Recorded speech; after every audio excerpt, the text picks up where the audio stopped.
Bonjour à tout le monde, j'espère que vous allez bien en ce bel été, il fait chaud, il fait beau. Alors, c'est Daniel de la Maison Thé Chahi pour vous présenter les thés de la boîte de la route du thé du mois de juillet. Alors, pour tous les abonnés qui continuent à braver la chaleur pour boire le thé, je vous dis merci, puis bravo, parce que je pense que on a une vraiment belle boîte, comme je le disais dans le message que vous allez trouver dans la boîte. C'est sous le thème de la fraîcheur. Fait que non seulement ce sont des thés de nouveaux arrivages, mais aussi ce sont des thés qui évoquent soit le printemps ou la fraîcheur saisonnière, ou ce sont des thés qui se prêtent très très bien avec la chaleur estivale pour accompagner vos belles journées, peut-être de vacances au chalet, au bord du fleuve ou ne serait-ce que juste sur votre patio. Donc, je suis en train d'en boire un de ceux-là que je vais vous présenter à l'instant. Wow! J'espère que vous allez les aimer. Donc, on a une petite nouveauté que vous allez trouver parmi la paperasse. Je suis désolé pour le plein de petits papiers que vous allez recevoir ce mois-ci. Ça va se tasser, vous allez avoir une meilleure idée de comment le thé mystère s'est passé pour la plupart d'entre vous qui avez déjà participé depuis le mois dernier. Alors, on ne le mettra pas à chaque mois, ne vous inquiétez pas. Il y a une nouvelle feuille qui apparaît et ça, c'est entre autres grâce au talent incroyable de Anne-Marie. Et toute l'équipe, on s'est mis là-dessus, puis on a eu beaucoup de plaisir à le faire. Bon, ça faisait des mois, voire des années qu'on y pensait, ne serait-ce que pour notre site web. Donc, vous êtes des cobayes, on se pratique avec vous pour améliorer votre appréciation, votre apprentissage avec les thés que vous allez recevoir à chaque mois. Alors, qu'est-ce que c'est? Ben, c'est un petit outil de plus. Ce sont des roues, des arômes, avec une petite légende ici pour les différents arômes. On a mis, donc vous allez avoir des couleurs pour chacun avec, vous allez trouver dans la légende que ce soit des notes gourmandes, des notes de cuisson, des notes végétales, florales, et ainsi de suite. Vous avez une gradation pour chacun des thés. Vous allez avoir un petit peu plus de cases qui sont remplies ou débordent sur l'autre case selon l'intensité aromatique. Donc, nous, on a un genre d'échelle de calcul quand on fait ça, quand on goûte les thés, on s'entend bien pour finalement arriver à visuellement vous montrer, si vous aimez ça, ce petit principe-là. Un peu pareil comme un niveau d'intensité quand vous appuyez sur la pédale d'accélérateur de votre voiture, ainsi de suite, pour chacune des familles aromatiques lorsque ça s'applique. Puis on a aussi mis une petite échelle de caféine et de potentiel de générosité à la réinfusion. Donc, ce n'est pas le nombre de réinfusions que vous pouvez faire, mais bien la capacité ou le potentiel qu'offre chaque thé à subir des réinfusions, soit en grande théière une ou deux fois, ou bien en gonfucha moi j'ai déjà tiré des thés jusqu'à 15 fois facile, on rajoute de l'eau, puis le thé donne à chaque infusion. Donc, plus ou moins coloré égale plus c'est plus, quoi. Fait que voilà, ça c'est les 6 thés sont remplis et le thé mystère, qui je ne vous nomme pas, mais il y a encore un thé mystère pour la boîte du mois de juillet. Je n'en donne pas plus de détails que ça, vous allez le découvrir en le goûtant, en le regardant. Ben, le thé mystère, vous allez pouvoir le remplir vous-même si vous avez envie. C'est vraiment pour vous. Pour le taux de caféine, puis le taux d'infusabilité, vous allez peut-être le découvrir aussi pour vous. Faites pas ça le soir, un lundi soir, un mardi soir, peut-être au cas où. Puis si jamais vous avez envie de le remplir d'après votre dégustation, jouez avec vos crayons de couleur en suivant la légende, puis en comparant en référence aux autres thés, ben, vous allez pouvoir peut-être même me l'envoyer en photo quand vous allez m'envoyer votre réponse par courriel pour le thé mystère. Alors, je vais voir l'autre vidéo si vous n'avez pas eu l'explication. C'est dans une feuille explicative, je pense, qui explique bien dans la boîte de ce mois-ci qui est inclus. Alors, j'espère que vous allez aimer ça.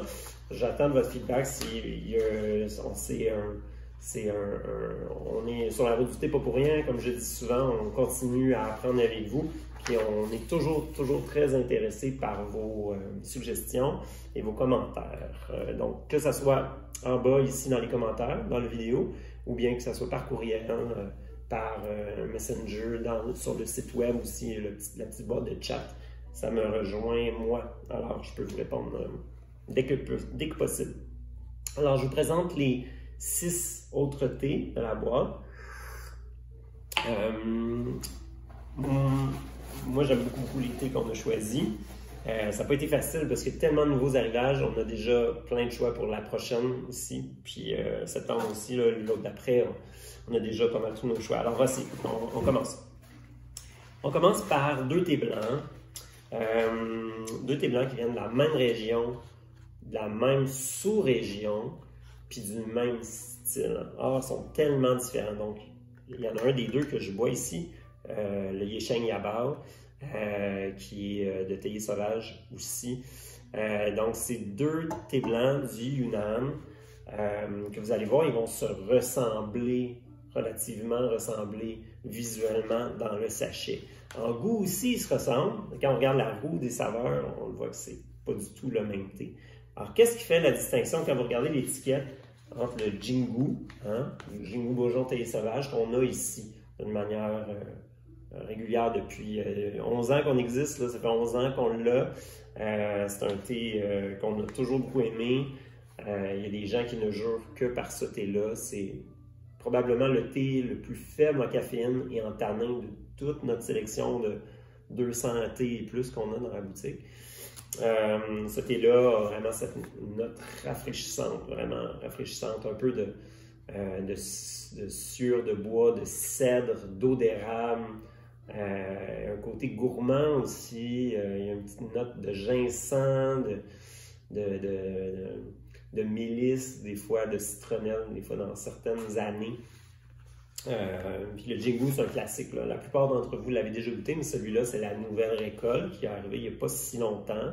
Donc ça, c'est cueilli en février de 2021. C'est pratiquement le premier thé à être cueilli à chaque année, qui nous arrive déjà un petit peu tardivement, des fois, parce que, il faut regrouper nos thés du Yunnan dans un envoi postal. Donc, on fait expédier plusieurs thés, dont le Sima-Hui Yesheng Yabao, qui n'est pas du même producteur. Donc, ça vient d'un autre, dans le Sichuan-Bana, au Yunnan, mais d'une autre préfecture. Dans la préfecture de Simao, il y a ces théiers-là sauvages. Chaque région, chaque sous-région a ses théiers sauvages qui se reproduisent à la graine. Les graines tombent par terre. Ça donne des genres de patchs de variétés locales. Un peu pareil comme si vous avez à Saint-André-Avelin des érables qui se sont ressemés par sa mort. Les semences d'érable sont tombées. Ça a donné une talle, une érablière qui a un goût un peu spécial. Il y a le terroir, mais il y a la génétique de ces érables-là, mettons. Puis à Ripon, pas loin de là, il y a d'autres érables qui sont un petit peu différents. Ils tombent dans l'érable Acer-Saccharinum, je ne me souviens plus, mais qui sont érable à sucre aussi, mais qui peuvent avoir leur petite variation génétique, comme nous, entre les peuples d'un bord de l'autre de la frontière, ainsi de suite. Donc, au Yunnan, chaque minorité ethnique a un peu sa distinction dans la manière qu'ils transforment le thé, la manière qu'ils gèrent leur plantation ou leur théier sauvage. Puis, ils ont chacun un peu leur variété botanique propre qui leur est propre, quoi. Puis ça, on le retrouve vraiment dans le goût. Or, le Yesheng Yabao est cueilli sur des théiers beaucoup plus vieux, beaucoup plus hauts. Il faut carrément monter dedans pour aller les chercher. Tandis que le Jingu, c'est des théiers qui ont été choppés, qui ont été taillés, puis que les bourgeons, ils remontent. C'est vraiment facile au printemps. Eux autres, le Yesheng Yabao, c'est beaucoup plus une petite production. Et le prix est probablement le thé le plus cher qu'on a jamais eu ici en termes de thé frais de l'année. Vous avez eu le thé mystère du mois passé, le Dokshit Oolong, le Yachixiang. Lui, il était très cher aussi. Puis le Yesheng Yabao, il est un petit peu plus cher même encore. Fait que, presque $1 le gramme, en fait. Puis quand on le goûte, si vous le comparez en duel avec le Jingu, vous allez voir comment il est ultra complexe. Ce qui fait que quand on regarde le petit rond ici, il y a plus de couleurs réparties que le Jingu, à peu près. Dans le fond, plus qu'un thé est complexe, plus il va avoir de... Plus il est cher souvent. Plus il est cher, plus il est complexe. Puis plus il va avoir de notes aromatiques différentes. Donc c'est comme si, à quelque part, au lieu d'avoir juste une note, il va avoir un petit peu plus de tout. C'est ce qu'on appelle complexe. Hein? C'est un peu comme une situation complexe. Oh mon Dieu, il y a ça à tenir en compte, il y a telle autre chose, il y a cette personne-là. Fait une situation qui est complexe, un thé qui est complexe, un vin qui est complexe, ou un café qui est complexe, c'est la même chose. Donc, on va avoir un petit peu de tout. Fait que ce thé-là, il y a des notes de framboise, il y a des notes d'aneth, il y a des notes de brioche, il y a des notes de fleurs de printemps, de sève, de nectar, des notes végétales, comme je disais, l'aneth, mais aussi des notes herbacées aussi, beaucoup plus riches que le Jingu. Le prix est vraiment différent. Puis ça, c'est un thé qui est produit en toute petite quantité. Là, on parle de 20-25 kilos par année seulement à chaque printemps. Alors, nous, on en a eu un petit kilo. Fait que vous êtes parmi les chanceux là, de la planète Terre pour pouvoir le goûter. Moi, c'est un thé qui me fascine, en fait. Puis, on ne l'a pas dans notre sélection régulière, donc c'est vraiment un thé exclusif à savourer, puis qui, je suis convaincu, comme à peu près tous les thés du Yunnan et les thés blancs, qui va vieillir merveilleusement.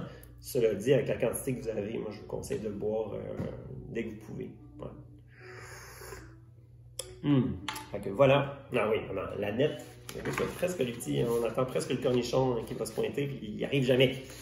Donc voilà, pour des thés blancs. On n'a pas mis souvent des thés blancs dans les boîtes du thé du mois, parce que les thés blancs, il n'y en a pas des masses. Hein? On est très limité en termes de différents thés blancs. On est déjà pas mal chanceux d'en avoir quelques-uns dans notre carte. Il y a des maisons de thé, des fois, ils ont un ou deux thés blancs. Nous, on en a quand même presque une dizaine.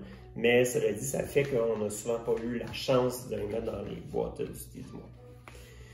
Maintenant, deux thés verts. Pour tous ceux qui attendaient les thés verts japonais dans la dernière boîte, qui sont arrivés juste après qu'on a fait la sélection, pendant qu'on était en train de faire les boîtes, donc on n'avait pas pu en mettre. Et là, on s'est repris, puis on nous en a mis deux. Le Sencha Yabukita et le Fukamushicha, qui est un Sencha, mais on a décidé de nommer Fukamushicha Yukata Midori. Donc, c'est quoi déjà ces deux-là? Pourquoi? Les deux viennent du sud du Japon. Ce sont deux cultivars. On voulait vous faire ce duel-là pour plusieurs raisons. Je vais vous expliquer. Donc, le Sencha Yabukita, c'est un Sencha vraiment classique de style Asamushi. Ça veut dire qu'il ne va pas avoir été passé longtemps à la vapeur. Quelques dizaines de secondes seulement pour l'étape de la dessiccation qui va faire que les aiguilles sont plus entières. Quand vous allez ouvrir le sac, vous allez voir les feuilles sont grandes et effilées comme ça. Ça, ce que ça veut dire, c'est que quand vous allez l'infuser, il va donner une liqueur plus claire, plus limpide, plus fine. Hein? Vous aviez déjà goûté le Sencha Okumidori de M. Yoshida dans la boîte de janvier, genre quelque chose comme ça, janvier-février. Ben, ça, c'était aussi un Asamushi. Donc, par définition, quand on a un thé Asamushi, on ne va pas le mettre dans le nom. En général, nous, en tout cas, c'est comme ça qu'on a décidé. Fait qu'on va l'appeler Sencha, puis le nom, dans ce cas-ci, c'est Yabukita. C'est un cultivar, c'est le cultivar le plus répandu au Japon. 75% des théiers qui sont plantés au Japon, c'est du Yabukita. Pourquoi? Parce que c'est un thé qui est très résistant au froid. C'est un thé qui est très productif, qui est hâtif. Donc, le gros de la production, en général, vient du nord, hein, fait que la région de Shizuoka. Puis, les thés de Kagoshima sont souvent d'un point de vue japonais, c'est un peu bouche-trou. Souvent, les compagnies de Shizuoka vont même aller chercher des thés de Kagoshima puis les mélanger dans les leurs ou les vendre comme étant de Shizuoka aussi. Fait que Kagoshima, c'est comme une région qui est plus volcanique, plus hâtive, parce qu'ils sont plus au sud. Les terrains sont plus plats et les tracteurs peuvent passer au-dessus pour cueillir au lieu d'avoir les petites machines à main. Ce qui fait que cette région-là est un peu vue comme plus comme l'Ouest pour les céréales. Hein? C'est comme un peu comme un garde-manger qui fournit. Ils ont leurs petits bassins comme Kirishima, puis Shiran, puis Yame, puis tout ça. C'est des pochettes qualitatives dans le coin de Kagoshima, mais en général, d'un point de vue japonais, Kagoshima, c'est des thés plus hâtifs, de grosse production, tout ça. Pourtant, c'est là qu'il y a le plus de bio au Japon. Mais toujours est-il que le cultivar Yabukita, ici, a été produit dans le sud du Japon, hein, sur l'île de... Hein, c'est ça, hein, je ne me trompe pas? Sur l'île de Yukushima, ouais, c'est ça. Fait qu'on a tellement de différents niveaux sencha cette année que des fois, je me perds moi-même un petit peu. Fait que sur l'île de Yukushima, qui est une petite île au large de Kagoshima, notre producteur là, produit du Yabukita bio que moi, j'aime pas généralement le Yabukita. Je trouve que c'est le cultivar qui a fait que les thés japonais, on a toujours eu l'impression que les thés japonais goûtent tout pareil. T'sais, à cause qu'il y a tellement de Yabukita qui a été produit au Japon, qui est souvent utilisé dans les assemblages, que c'est un thé qui a vraiment le côté un peu... ce qu'on certains clients me disent, ils disent tondeuse. Hein? Fait qu'il y a vraiment le côté herbe fraîchement coupée. Mais celui-ci a plus que ça, des notes un peu de fleurs, de crème, tout ça, puis il est vraiment plus fin, un petit peu sucré. Moi, je l'aime beaucoup. C'est la première fois qu'on a un Yabukita. Donc, on le compare au Fukamushi Cha. Fait que lui, Fukamushi, on le voyait avant, on l'écrivait comme ça. Sencha Fukamushi Yame, Sencha Fukamushi Yukata Midori. Pourquoi on a décidé de faire que le Fukamushi Cha Yame et Yukata Midori soient plus dans les sencha, dans notre site web? C'est pour vraiment parce qu'au Japon, ils font ça maintenant. Ils font ça, ils les séparent. Fukamushi, passer plus longtemps à la vapeur, plus de 1 minute 20, même des fois, passer à la vapeur pour la dessiccation, donne un résultat vraiment différent. On a vraiment des petites feuilles toutes brisées. Ça, dans notre tasse, ça fait tout de suite à l'infusion. On a quelque chose de vert fluo, de très... ceux qui connaissent le Asatsuyu, ça aussi, vraiment une tasse qui est vraiment vert émeraude, très savoureux, un peu moins d'amertume, plus de gras, presque comme un potage.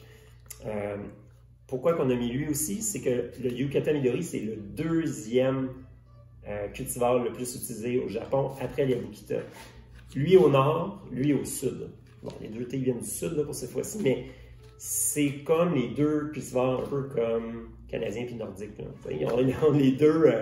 Les deux ne sont pas en compétition, mais Yukata Midori a la cote dans le sud comme le Yabukita a la cote dans le nord. Fait que déjà, deux styles différents, deux cultivars vraiment différents. Très hâtifs, le Yukata Midori devance d'à peu près 5 jours la récolte du Yabukita. Donc, c'est les deux cultivars aussi les plus hâtifs, ce qui ajoute à leur capacité.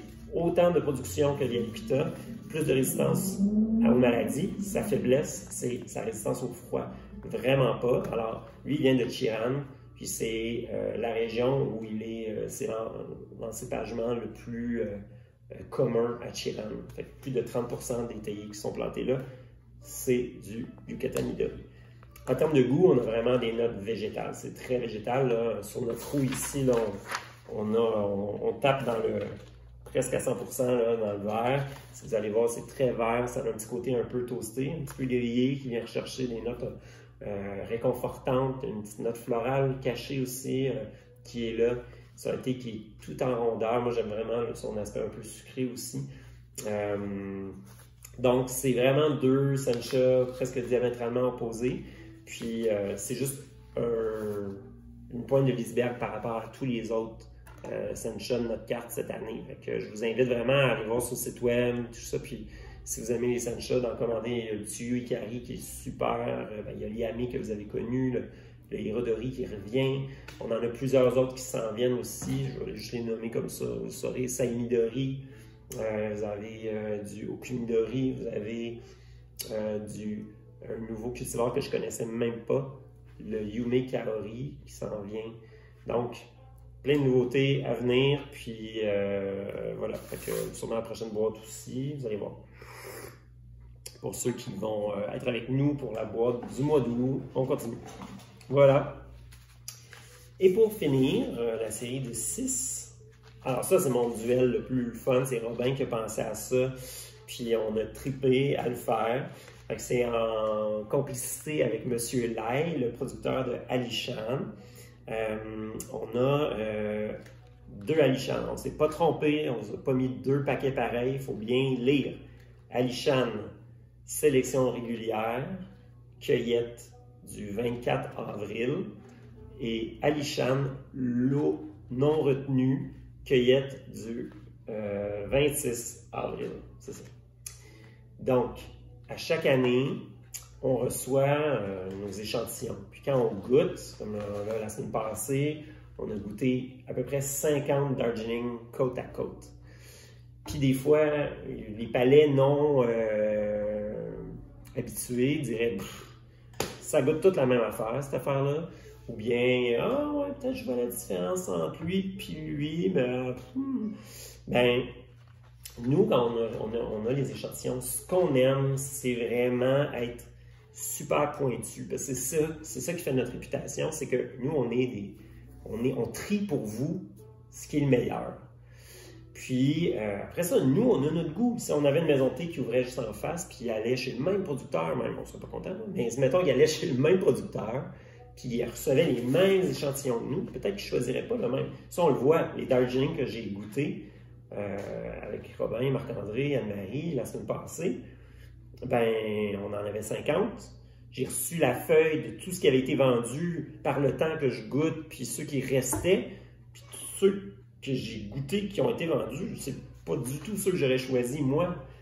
Alors, nous, on a notre style, le style Chai, quand vous harmonisez à notre goût, à nous, puis tout ça, puis vous nous choisissez.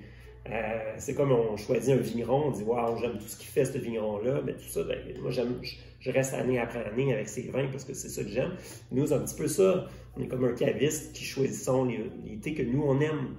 Puis, ben là, vous avez la possibilité et la capacité, hein, c'est même pas un lapsus, vous allez sûrement avoir la capacité de goûter puis voir la différence entre 2 thés, de la même plantation, du même producteur, transformé par la même personne, au même endroit, mais un cueilli 2 jours avant l'autre.